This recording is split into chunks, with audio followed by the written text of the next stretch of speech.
for the Creative Activist Virtual Summit. What an amazing start. Didn't you just love the conversations today? I felt like I was sitting at the kitchen table with these three amazing, amazing women. And I know you did too. So I just want to spend a few minutes going over who they were and some of the highlights for me and some of the themes that emerged as we went through this. So the first person that we spoke to this morning was Kathy Eldon. She is a teacher, journalist, author, film and television producer in England, Africa, and the United States. In 1997, she launched Creative Visions Foundation, which is a global organization that supports creative activists to use their gifts and talents to change the world around them. It was inspired by the life of her son, Dan Eldon. He was an artist, an adventurer, an activist, and he was killed in 1993 while on assignment for Reuters in Somalia. Since 2004, Creative Visions Foundation has acted as an incubator for more than 200 projects and productions by artists, filmmakers, playwrights, leaders of social movements on 5 continents, impacting over 100 million people. Pretty remarkable, isn't it? And I have to tell you, she trademarked the term creative activist. And when we met and talked about this, she said, "Oh, Ray, you are doing it just the way I envisioned it." And I coined it myself, not knowing that it had been trademarked. So I was so happy to meet Kathy and to know that we were in sync for that conversation and that I could use that title when I wrote my book and to go forward with this because we are working together to make a difference in the world. We both fiercely believe that change comes through creative expression, that when you have a playwright, when you have an artist, a musician, when there is a piece of yourself, your heart expressed in this, it opens you up. You get to look at different social actions and you get to look at different ideas, and it does open your heart and mind in a way that you can bypass some of those judgments you've had all your life, and so that you are creating change. And I just love talking to her. She was also featured in my book, and I just had to have her again because there's so many things she's doing. She is growing her organization, and she talks about that in this conversation, how she's doing that. And now instead of it just being in California, they have a section in Atlanta, in New York. They're opening one in London and bringing people together in these convocations to support one another as they go on their journey. What I loved about her, she's so honest and vulnerable in sharing her story of healing from the death of her son. I can't even imagine what that's like.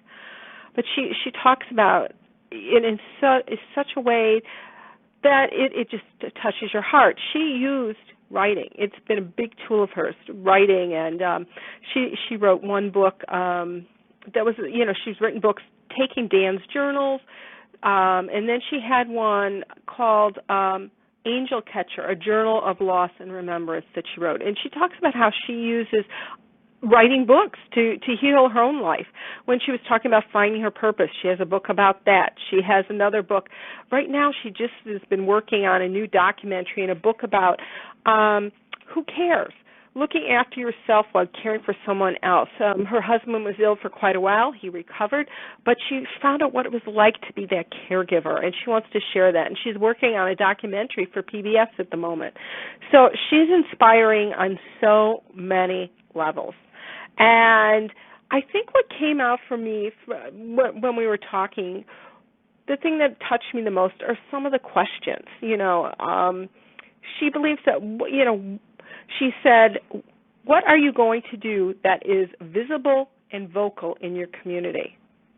What is your passion? And I ask that all the time. What is your passion? What is your purpose and calling? And we all have one. We may not be in touch with it at the moment, but there are so many tools out there to do that and ways to do that. On my own website, if you go to thewinningadventure.com, I have what I call a visioning and goal-setting report. It's really not a report. It's an actual tool that will take you through a passion inventory. It'll take you through some of those things and creating a vision and diving into what are you really good at and what are your gifts and talents, and so that you start thinking about what is your calling and your purpose in life. So there are so many ways that you can make a difference. and I just love what she had to say. So I'd like you to think about tonight, what is your passion? And if you don't have an answer, that's okay, but think about it and start writing, journaling. It's really key, I think, to making a difference in your life and the people around you. And then think about what do you care about? What is one thing that just, you're watching the news that bothers you, or somebody who's, in your life, maybe somebody's suffering from an addiction. Maybe somebody went through a serious illness. Maybe somebody died that you loved. What is it? I know my mom died last year, and I went through this.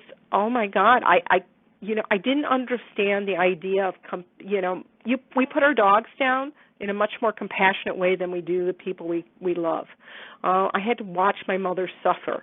And there shouldn't have been suffering at the end. She was very ill, and she was in pain, and no matter what they did with the morphine and everything else, it made me aware of something else that I cared about, end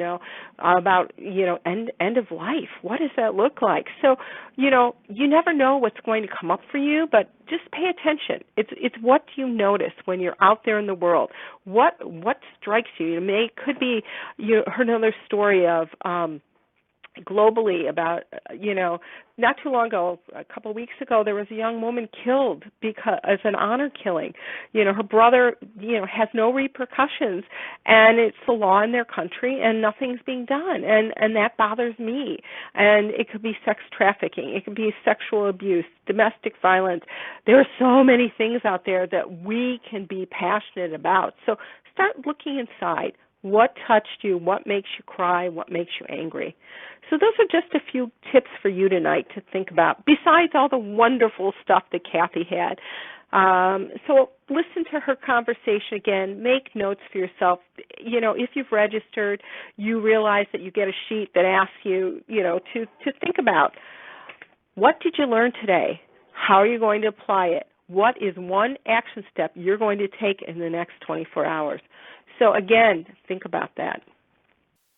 The second person we spoke to today was Crystal Mann, and she is the organizer and a storyteller at an interfaith community that's called sanctuaries.org in Washington, D.C., and she talked about this whole new model for bringing social justice people together with artists and spirituality. It was very powerful, something I'd not heard about, other than I actually found her listening to CBS. They had a special on this, and it was mind-blowing to me, and it was like, I was so excited about this that I had to track them down and find out more. And so I wanted to share this model with you. They're doing some really interesting work in their community in D.C. about organizing and dealing with issues that are going on, Section 8 housing, that kind of thing in their community. And what do you do about it? Because people are complaining, or they're going to lose their housing, or, they want those kinds of things. So they put together a program. Now, I'll explain a little bit about sanctuaries.org, but you're going to have to listen in to find out more. They have a performance group, and they joined with partners in the community, singer or rapper, and they put on a performance to educate people about some of the issues. They work together with community leaders. It's a new model of coming together. And I loved how they support artists who want to do this. And I think that you really need to spend some time looking at this. You will be amazed at what you can do. And she gives us some help and understanding about spoken art, so the spoken word. I said, you're a storyteller. No, she said, I'm spoken word. And she made a differentiation for me, which I didn't. It's poetry, it's oration, and that you can persuade somebody through your tonality, through your cadence, and things, rather than somebody just reading a piece of poetry. And I hadn't thought about it that way. So she talks about that, and I think that's really important. She shares with us that, art brings people together. They don't all have to look alike, but it is a way to embrace and community and invite people in. And that is one of the reasons we're having this Creative Activist Summit, so that you can find new models to take back to your own church, synagogue, or religious institution and say, wow, who else can we bring to the table? And that was the big question that we talked about. And I know I love that question. And who's not at the table? How can we attract them? I think this is a great opportunity and a model for you to look at and bring back to your community.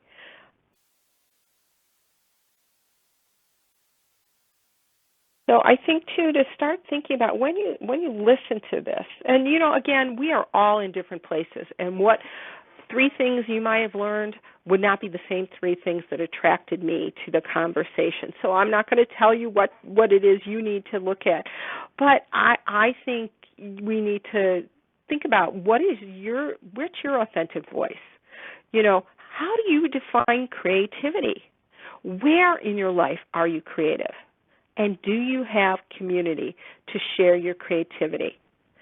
Some of these things are addressed in her conversation with you, and I implore you, if you didn't listen yet, take the time to listen.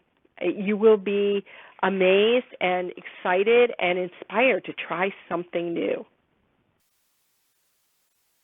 The third speaker for the event was Angela Rose. And Angela Rose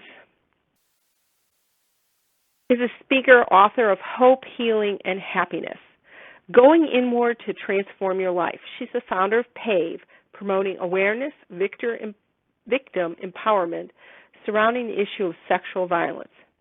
She's passionate about a holistic life cycle, addressing in colleges healthy relationships and consent, first responder training, teaching survivors how to thrive. Our conversation was very powerful and rich. She shared her story of being abducted and raped and coming back and not being believed by the detective, and how important it was to have parents who were supportive, who believed in her. And then they got two different detectives, and based on her, and this was very critical, and I've heard this before, but she said, with every breath, I am just going to focus on, I have a corner of my eye I can see out of, and I'm going to remember every detail, and I'm going to choose to remember every detail of this experience. I'm not going to block it out. And she was able to then give a description of this man who had already killed somebody.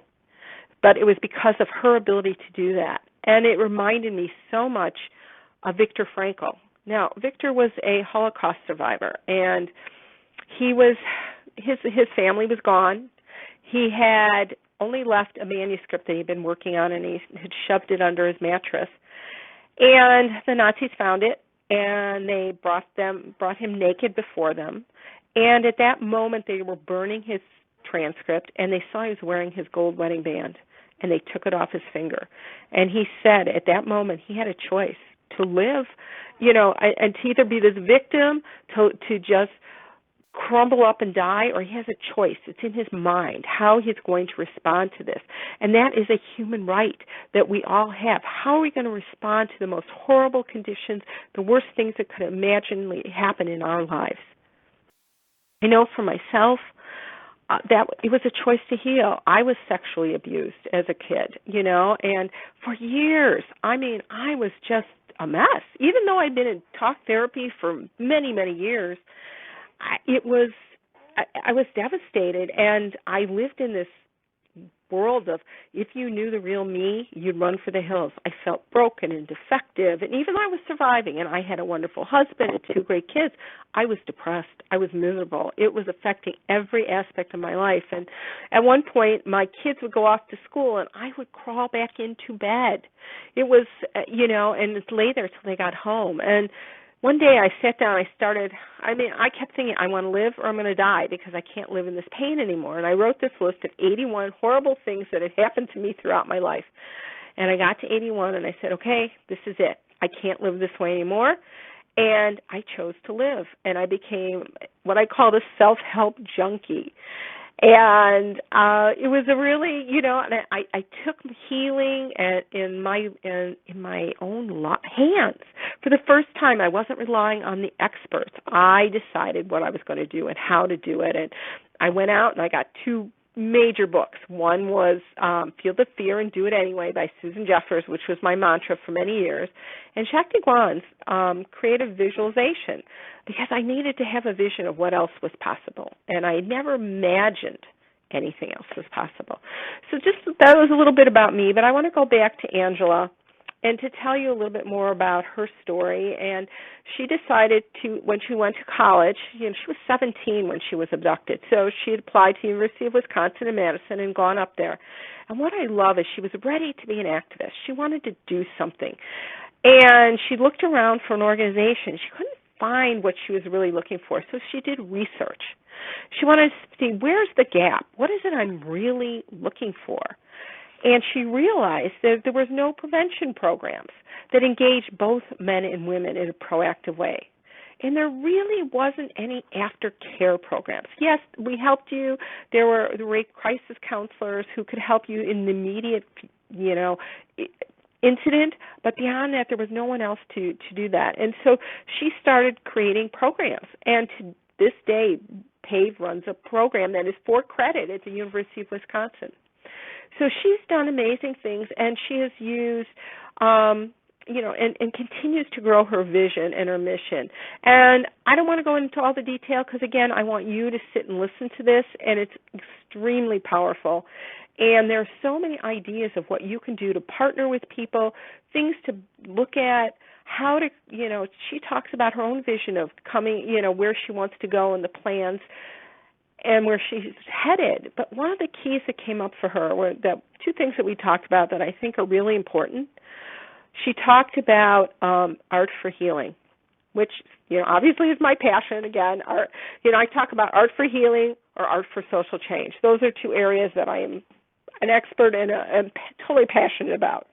So she's talking about music for herself and for victims, and they've actually used, she had a program where she, how do you get beyond a trigger?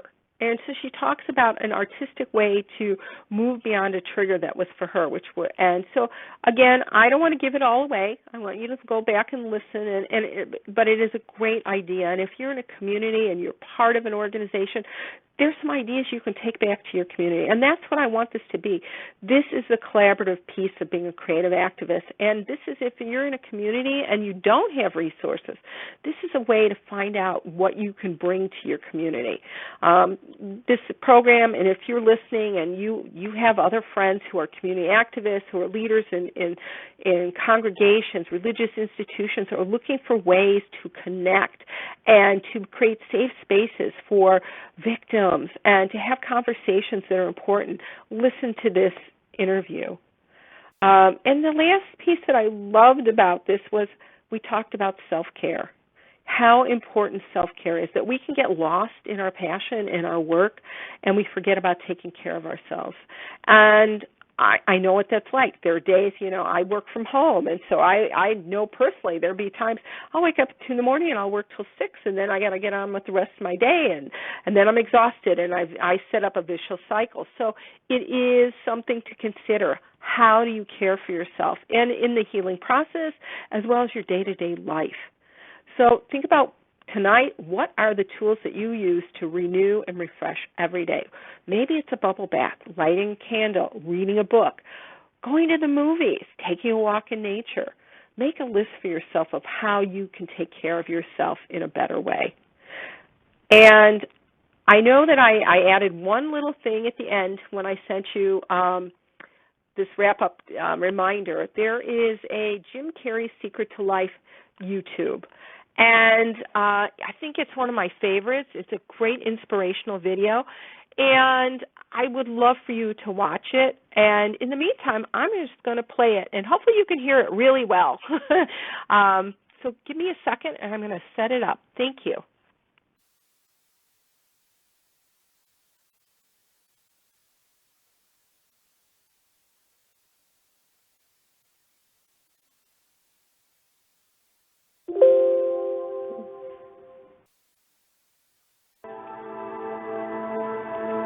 My soul is not contained within the limits of my body. My body is contained within the limitlessness of my soul.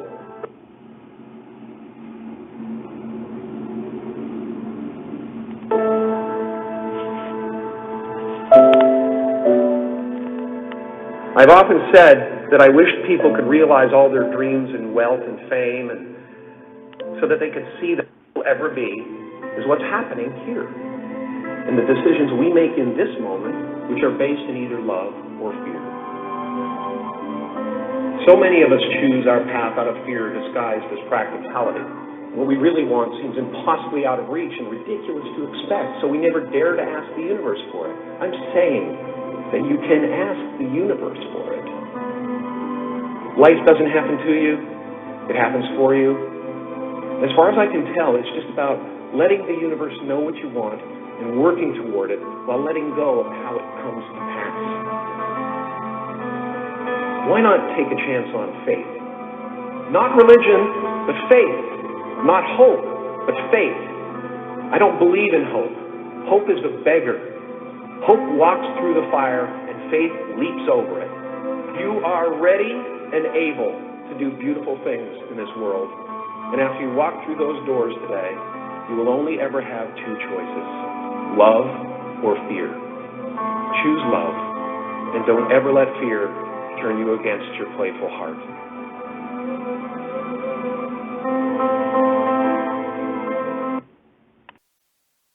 I hope you enjoyed that. That is always an inspirational thing for me. And I have a whole bunch of these, and every night I'm going to be sharing another inspirational one for you. I have these, and that's some of my self-care. So I just wanted to share something that was personal to me and what meant a lot to me. And I hope that you are having a fabulous evening, and you'll join us tomorrow for our fabulous guests. And I look forward to speaking to you again tomorrow night. And please write me if you have any questions. I'd love to answer them for you. You can write me at rayluskin@AOL.com, call in, and I'm available. So have a fabulous night. I know you can make a difference.